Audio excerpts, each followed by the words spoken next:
never slow up, no I don't take shit. I got no love for the fakeness. If you wanna play tough and wanna hate this, I'll always show up. I don't ever slow up, no I don't take shit. I got no love for the fakeness. If you wanna play tough and wanna hate this, I'll always show up and make a statement. I don't ever slow up, no I don't take shit. I got no love for the fakeness. If you wanna play tough and wanna hate this, I'll always show up and make a statement. Tidak diragukan lagi, hal besar yang belum diketahui musim ini, adalah siapa yang akan mengenakan pakaian merah mulai tahun depan di tim resmi Ducati bersama Pecco Bagnaia. Sepeda Lenovo kedua sangat diperdebatkan, meskipun favorit terbesarnya adalah Jorge Martin dan Marc Marquez. Pembalap Pramac sudah berjuang untuk kejuaraan dunia musim lalu, dan saat ini memimpin klasifikasi. Marquez, pada bagiannya, adalah seorang legenda di grid, dan menunjukkan bahwa masih banyak hal yang bisa ditawarkan. Oscar Haro memberikan pendapatnya tentang situasi Ducati saat ini kepada Paddock TV. Jika saya seorang Ducati, saya akan mendandani Martin dengan warna merah, tutupnya. Pertama karena dia pantas mendapatkannya, sebenarnya menurut saya dia salah karena tidak memberinya pakaian merah tahun lalu. Kemudian, karena jika Anda mendandani Martin dengan warna merah, Anda memiliki seorang pembalap untuk memenangkan kejuaraan.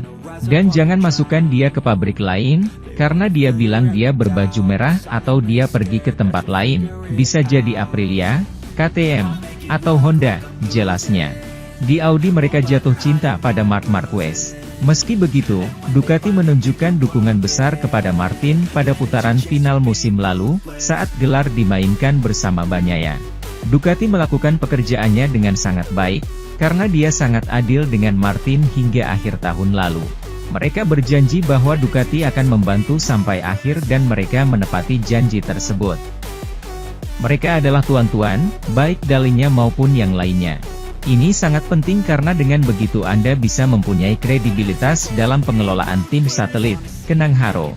Namun, Haro adalah salah satu orang yang percaya bahwa memiliki Marquez dan Bagnaia di kotak yang sama berarti memiliki dua ayam jantan di kandang yang sama.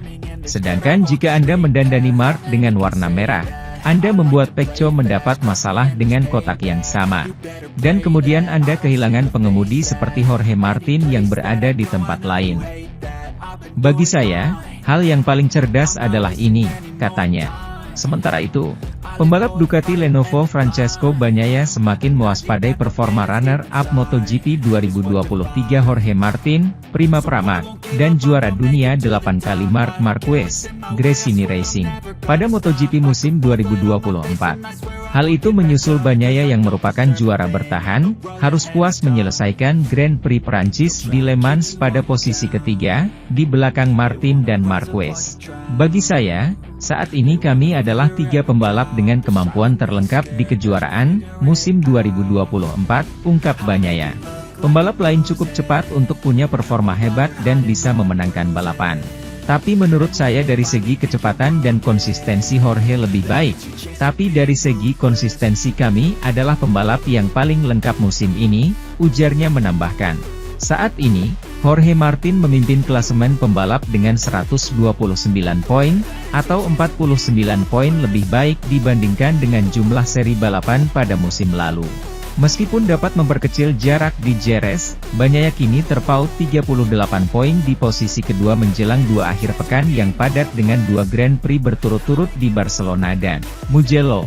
Ditambah lagi, untuk pertama kalinya dalam 5 tahun, Marquez benar-benar berada dalam perburuan gelar MotoGP lagi. Pembalap Spanyol itu hanya tertinggal 2 poin dari Bagnaia berkat posisi runner-up yang ia raih di Grand Prix Prancis. Tentang masa depan saya kira saya dapat mengatakan bahwa hal-hal yang terjadi di balapan berikutnya tidak akan mengubah apapun, terkait kemampuan dan performa saya. Bahkan jika saya menang, bahkan jika saya terjatuh, saya pikir saya sudah melakukan apa yang perlu saya lakukan dan saya sangat senang dengan penampilan saya, sejauh ini, kata Martin. Rumor mengenai Pramac, Bezzecchi, dan Marc Marquez terus berkembang. Dengan masih berlakunya keputusan siapa yang akan menempati Ducati kedua tim Lenovo pada tahun 2025 dan akan mendampingi Pecco Bagnaia, rumor terus bermunculan terkait Borgo Panigale untuk musim depan. Ini adalah masa pergerakan penting di pasar pebalap dan selain itu juga harus ditentukan tim Ducati mana yang akan menjadi Yamaha tahun depan, karena semua orang menyangkalnya. Tetapi tampaknya salah satu dari mereka akan melakukannya. Menurut Crash.net, Marc Marquez dan Marco Bezzecchi akan menerima 2 GP25 untuk musim depan, tetap berada di tim mereka saat ini. Artinya, ada beberapa front terbuka di sini. Yang pertama adalah siapa yang akan mendampingi Bagnaia di tim resmi, dan seperti yang diketahui semua orang, kandidatnya adalah Marc Marquez, Jorge Martin dan Enea Bastianini. Kemudian masih belum diketahui masa depan Pramac yang sepertinya paling dekat dengan penandatanganan kontrak dengan Yamaha untuk musim depan. Gavin Emmett berkomentar bahwa masalah Pramac dan Yamaha sedang berlangsung dan segala sesuatu bisa terjadi jika hal itu mencapai puncaknya. Anda dapat mempertahankan Marco Bezzecchi di jaringan Anda dengan memberikan VR46 sepeda pabrikan. Berikan sepeda berumur 1 tahun kepada orang lain dan Pramac bisa pergi ke Yamaha. Entah itu akan terjadi atau tidak, atau apakah Pramac akan memenangi kejuaraan tahun ini bersama Ducati, saya tidak tahu. Mungkin itu bagian dari negosiasi. Sylvain Guintoli yang kini menjadi pebalap BMW Superbike menegaskan bahwa Marc Marquez bisa bertahan di Gresini jika ditawari motor pabrikan. Meski itu berarti perubahan dari motor yang dipasok Ducati. Artinya, Pramac hanya akan diberi sepeda motor berkaki hitam mulai tahun 2025. Hal ini sekaligus menjelaskan rumor Ducati menginginkan Fermin Aldeguer memiliki sepeda motor dari tahun sebelumnya. Neil Hudson juga telah memberikan pandangannya tentang solusi yang akan diambilnya dan tidak lain adalah memasukkan Jorge Martin ke tim resmi. Sementara itu, pembalap LCR Honda, Johan Zarco merasa ada masalah yang lebih besar pada motor Honda. Honda masih belum berhasil menemukan racikan motor yang kompetitif hingga saat ini. Pabrikan asal Jepang itu terus mencoba membuat inovasi tapi belum ada yang benar-benar berhasil. Di tengah situasi tersebut, Johan Zarco bersyukur bisa finish di posisi ke-12 pada MotoGP Prancis 2024 pekan lalu dan mendapatkan poin. Sekarang ketika Anda mendapatkan 4 poin, Anda harus menganggapnya sebagai hal yang positif, kata Zarco. Target pertama, menyelesaikan balapan dan mendapatkan poin-poin ini, lanjutnya. Zarco memahami bahwa motor mereka belum bisa tampil kompetitif. Tapi, mereka akan terus mencoba dan tengah menantikan tes privat lagi. Saat ditanya apakah ia telah mencoba swing arm yang rekan setimnya, Takai Nakagami, Zarco menjelaskan bahwa tidak akan ada yang banyak berubah meski ia mencobanya. Menurut Zarco memiliki masalah yang lebih besar dalam motornya, sehingga mereka harus berubah dari DNA motornya.